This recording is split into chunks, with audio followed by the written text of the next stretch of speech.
केंद्रीय मंत्री रामदास अठावले साहब खास बातचीत के लिए मौजूद हैं। अठावले साहब, संविधान दिवस पूरा देश मना रहा है, लेकिन ममता बनर्जी और स्टालिन कह रहे हैं कि लोकतंत्र खतरे में है और सेकुलरिज्म दांव पर है। मुझे लगता है कि पूरे देश भर में संविधान दिन मनाया जा रहा है। माननीय नरेंद्र मोदी जी ने 26 नवंबर 2015 को ये दिन शुरू किया था और कांग्रेस के जमाने में उनके ध्यान में नहीं था कि नरेंद्र मोदी जी ने संविधान को बहुत बड़ा महत्व देते हुए उन्होंने संविधान दिन शुरू किया और पूरे देश भर में संविधान दिन मनाया जाता है। कि जो लोग बोलते हैं भाई लोकतंत्र खतरे में है, तो मुझे लगता है कि उनकी पार्टियां खतरे में है। लोकतंत्र कभी खतरे में नहीं आ सकता है। डॉक्टर बाबा साहब अम्बेडकर जी ने संविधान बनाया है और ये संविधान इतना मजबूत है कि अपने भारत का कभी नेपाल नहीं हो सकता है, बांग्लादेश कभी नहीं हो सकता है, श्रीलंका कभी नहीं हो सकता है। या अनेक आंदोलन हुए हैं, नक्सलवादी आंदोलन हुए हैं, किसानों का आंदोलन हुआ है, रोज आंदोलन चलते हैं।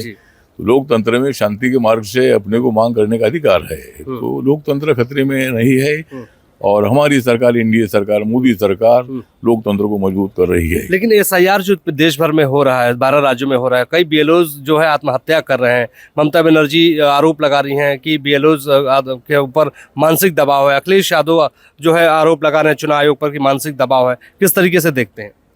मुझे लगता है कि इलेक्शन कमीशन का कोई दबाव नहीं होता। इलेक्शन कमीशन इलेक्शन डिक्लेयर करता है, वोटर्स की लिस्ट बनाता है, जो गलत वोटर्स उनके वोटर्स के नाम निकालता है और जो भारत का नागरिक है उसको वोट देने का अधिकार है।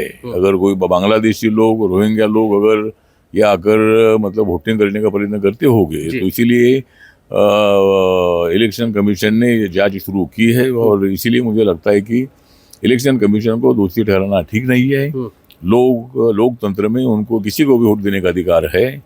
जिस तरह ममता बनर्जी को इसके पहले इलेक्शन में लोगों ने बहुत बड़ा सपोर्ट किया था और हम लोकतंत्र को मानते हैं। अगर लोकतंत्र ने मतलब ममता बनर्जी को मुख्यमंत्री बनाए तो हमें बहुत बड़ा हमें आनंद है। जिस तरह स्टालिन भी वहाँ मुख्यमंत्री बने, लोगों ने बनाया, उसी तरह बिहार में भी मतलब हमको बड़ी सफलता मिली, महाराष्ट्र में भी बहुत बड़ी सफलता मिली, हरियाणा में सफलता मिली, दिल्ली में बड़ी सफलता मिली। तो इसी तरह लोकतंत्र खतरे में कभी नहीं आ सकता है और ये लोग झूठी बात कर रहे हैं, ऐसा मुझे लगता है। Thank you so much sir, हमसे बातचीत करने के लिए। रामदास अठावले साहब थे। संसद भवन से मोहित राज दुबे, एबीपी न्यूज़, दिल्ली।